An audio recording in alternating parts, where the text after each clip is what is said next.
They said the blood ran thicker in these valleys, that family was everything, that the bonds of kinship were sacred. But in one forgotten hollow of America, those words were not a blessing. They were a curse. When cousins shared the same wife, when brothers exchanged sisters as if they were currency, something began to rot inside the family tree. Children were born not out of love, but out of necessity, out of secrecy, out of a pact to keep the bloodline pure, though nothing about it was pure. This is not a story whispered in church halls or recorded in family Bibles. It is one buried deep in silence, hidden under generations of shame. Yet if you look closely, if you dare peel back the veil, you will find it.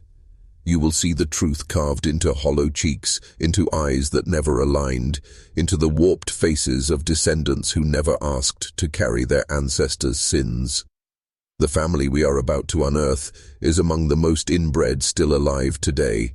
Their lives are not tales of romance or love, but of confinement, tradition, and the slow suffocation of choice. When bloodlines collapse inward, they do not vanish immediately. They linger, deform, mutate, leaving behind a living testimony of what happens when a community locks itself away from the rest of the world. You can picture them now, tucked away in the Appalachian backwoods, far from the highways, where dirt roads split into gravel trails and finally disappear into thick woods. No neighbors for miles, no outsiders allowed. A place where the rules of the outside world mean nothing, where family secrets are guarded like buried treasure, and where the word kin means far more than it should. The cousins who shared a wife, the brothers who shared a sister, the children who grew up never knowing where one branch of the family ended and another began. These are not myths or rumors, not tall tales meant to scare the curious away. These are real people, breathing, surviving, and bearing the marks of choices made long before they were born. And tonight, you will hear their story. When you trace their lineage, you don't find a tree, you find a knot. Names repeat like echoes down a long corridor, brothers marrying sisters, cousins marrying cousins, a cycle too tight to ever escape. Outsiders would have called it madness, but to them, it was survival. In the isolation of the mountains, where poverty stretched on for generations and strangers were few, family was the only currency. And when family is the only choice, lines blur until they vanish completely. It began quietly, almost innocently. A cousin taking in another cousin, a brother promising his sister to kin so she wouldn't starve. But what began as survival hardened into tradition, and tradition calcified into law. And when laws are written in blood, they cannot be erased without pain. By the time anyone noticed, it was already too late. The branches were tangled beyond repair.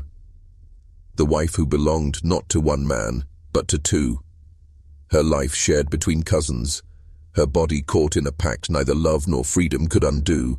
She bore children, some carrying the heavy silence of deformity, others seemingly untouched. But all of them tied to a past they could never escape. Each child carried the weight of whispered rumors, of stares from rare outsiders who wandered too close, of a community that protected its own with teeth bared. The sister who was passed between brothers, not because she wished it, but because her family said it must be so. Imagine living a life where the word choice had no meaning, where love was not something you search for, but something already decided, parceled out among blood, where your world ended at the tree line, and beyond it was a world you were told was dangerous, sinful, foreign. Generations grew up like this. Children who didn't know if the man they called uncle was also their father, if the woman they called cousin was also their half-sister. Iden.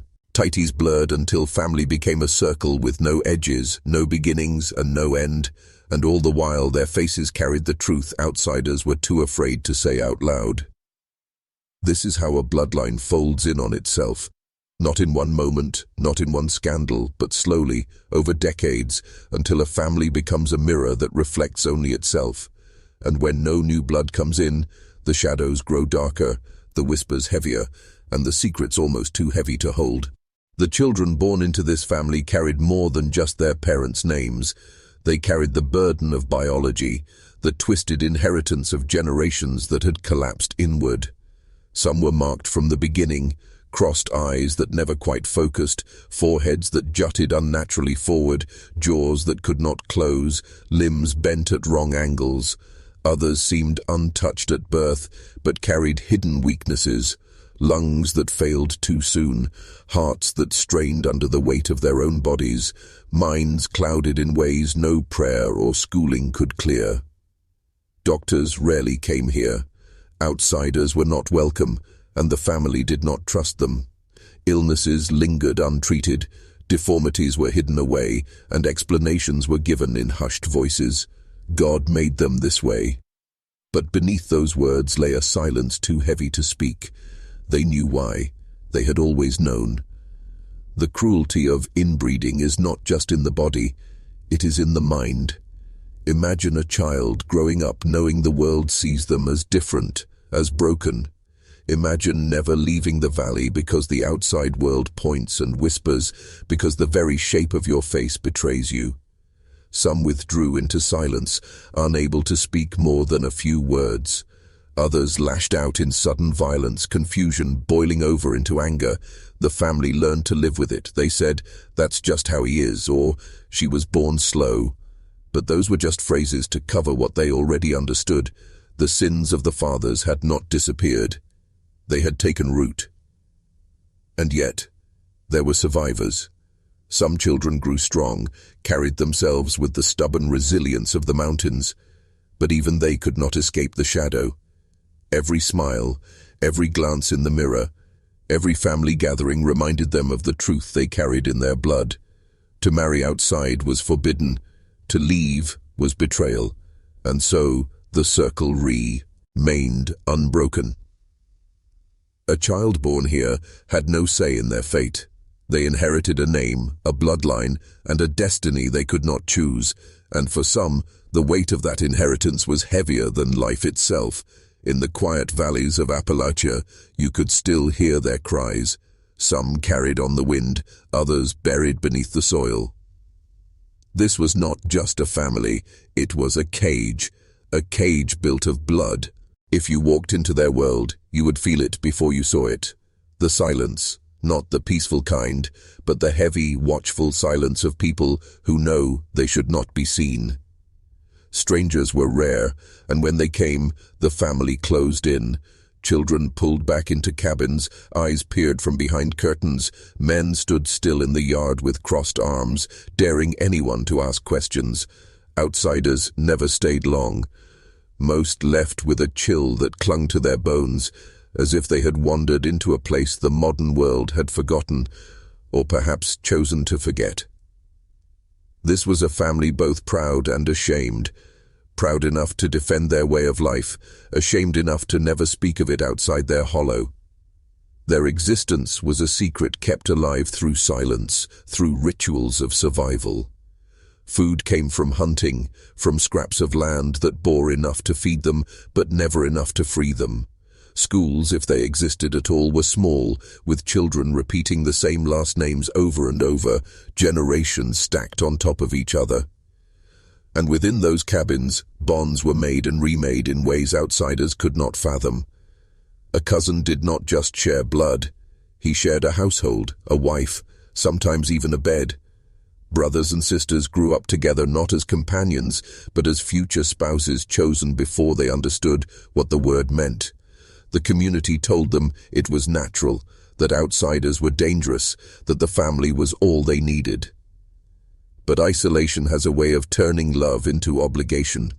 A girl might look at the man chosen for her and feel nothing but dread, yet there was no choice. A boy might know that the woman beside him was both his sister and his wife, yet he was told it was right. Over time, resistance faded. They stopped questioning, they accepted, because in their world there was no escape, only the endless repetition of the same names, the same foe, the same sins. For the rare outsider who did stay long enough to see them up close, the effect was unforgettable. Features distorted by generations of shared blood, eyes that didn't quite meet yours, smiles that revealed too much or too little, and always That silence, not just from the family, but inside yourself, as if you had witnessed something you were not supposed to see. A family not lost to history, but hidden in plain sight, breathing, watching, continuing. What is most haunting about this story is not just the faces or the deformities. It is the way the cycle persisted, long after the first mistake was made. The cousins who shared a wife knew what they were doing. The brothers who shared a sister understood the weight of it. Yet no one stopped, because to stop meant to admit it was wrong, and to admit it was wrong meant to collapse the fragile world they had built. So the silence stretched on. And over time, silence became protection. Neighbors who lived a few ridges away may have heard the whispers, but they did not interfere. Perhaps out of pity, perhaps out of fear. In rural America, people learned not to question what went on in another man's home. If the children looked strange, if the family kept to themselves, it was easier to turn away than to confront. And so the bloodline folded further inward, generation after generation, untouched by the world beyond the mountains. Some researchers who dared to trace the family history found records that read like riddles, the same surnames looping back on themselves, children born to women with no listed fathers, marriages recorded between kin. It was less a family tree than a closed circle, a symbol of confinement written in ink and flesh. The deeper they dug, the clearer it became. This was not accident or coincidence. This was deliberate, carried on as if it were law. And yet, even within this cage, there were flickers of humanity. A boy who wanted to leave, to see the world beyond the ridges. A girl who dreamed of a life where she could choose whom to love. They were the ones who carried the heaviest burden because they could see the walls around them. They could imagine freedom, but the price was unbearable. To leave meant betrayal. To break the circle meant destroying the only world their family had ever known. If you're still watching, you're already braver than most. Tell us in the comments, what would you have done if this was your bloodline? Would you have broken free, or would you have stayed, bound by blood, by duty, by silence? It is easy to judge from a distance, but to live it is to walk in shadows that never lift. By the time the modern world began to notice them, the damage was already visible. Photographs surfaced, black and white images that seemed to belong more to nightmare than to memory. Faces with sunken cheeks, jaws that jutted forward unnaturally, eyes that looked in different directions, children standing barefoot in the dirt, clothing worn thin, their expressions blank, as if even their emotions had been stolen by the weight of their inheritance. Outsiders who saw them often described a chill, as though they were looking at people from another time, people who had been left behind. But these were not relics. They were alive, moving, breathing, surviving, and in many ways thriving in their own hidden way. Because survival does not always mean beauty or health. It means endurance. And this family endured. Through poverty, through shame, through the judgment of outsiders, they continued on, each generation bearing the scars of the last, each child stepping into a cycle already written before they were born. Some tried to document them. Journalists, historians, photographers. They came and went, but none stayed long. They captured pieces of the truth, fragments of the story, but never the whole, because the whole was too dark, too heavy, too unsettling to put into words, and so the family remained half known, half remembered, a rumor on the edge of American folklore. The truth, however, is that they are not folklore at all. They are not myths whispered around campfires. They are flesh and blood, walking through the same years as us, only hidden away from the eyes of those who could not bear to look. Their existence forces us to ask questions most of us would rather not face.